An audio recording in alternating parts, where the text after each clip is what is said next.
இப்போ என்ன ஊற்றணும்? எது ஊற்றணும் சொல்லு. எது ஊற்றினா என்ன ஊற்றணும்? எது ஊற்றினா எண்ணெய் ஊற்றணும்.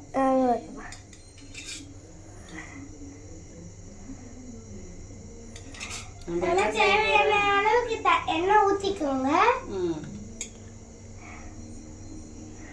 நான் சொல்கிறேன் வீடியோ எடுக்கிறேன். இல்லை இல்லை அம்மா வீடியோ சொல்லிச்சு. எண்ணெய் நல்லா பாயில் ஆகுந்தோம். எண்ணெய் நல்லா சூடாகி அந்த பபிள்ஸ்லாம் போயிட்டோடனே கடுகு போட்டுக்கலாம்.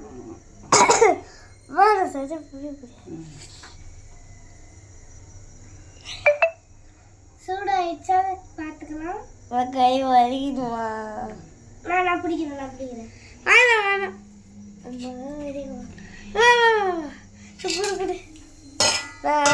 அது வச்சுக்கிறேன். நெக்ஸ்ட்டு பிரியாணிக்கு போகிற பட்டை அதெல்லாம் கொஞ்சம் போட்டுக்கலாம். ஏலக்காய் அதெல்லாம் போட்டுக்கலாம்.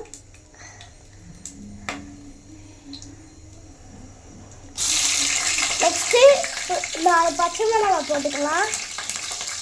கடுகு போட்டுக்கலாம். எல்லாமே போட்டு வச்சுட்டு புரியுது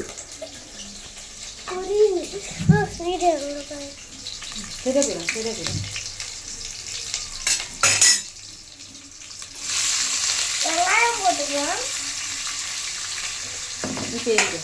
தெரியாது தெரியுது. வெங்காயம் போட்டுட்டு வதக்கலாம்.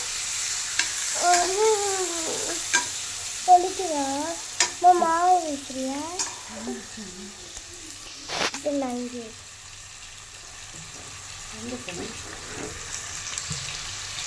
நல்லா வதக்கிக்கோங்க.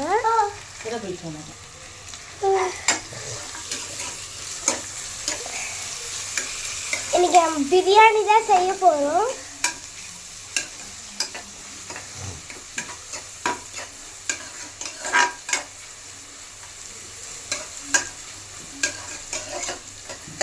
நல்லா வதக்கி விட்டுருக்கீங்களா?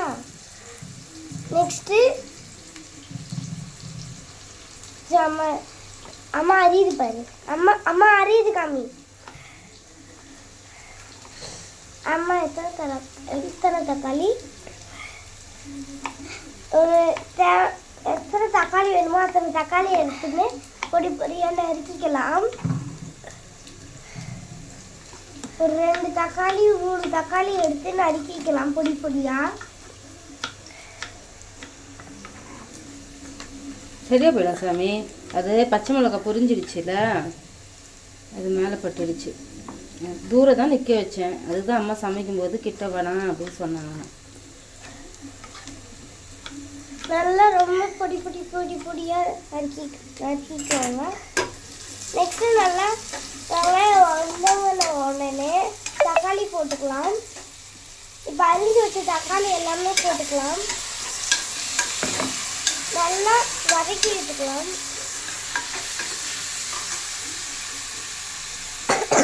இப்போ கொஞ்சம் தக்காளி எடுத்துக்கலாம்.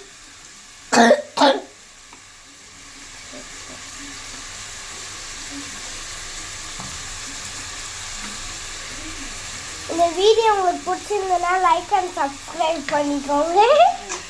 யார் சமைக்கிறது? ஜெய்குட்டி சமைக்கிறது.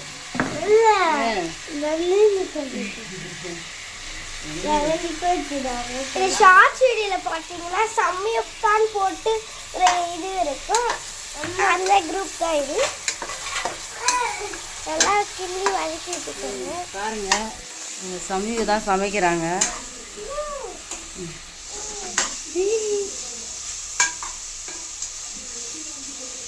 தக்காளி போட்டுக்கலாம்.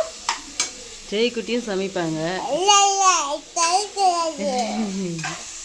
அவங்க அக்கா தான் சமைக்கிறாங்க பிரியாணி.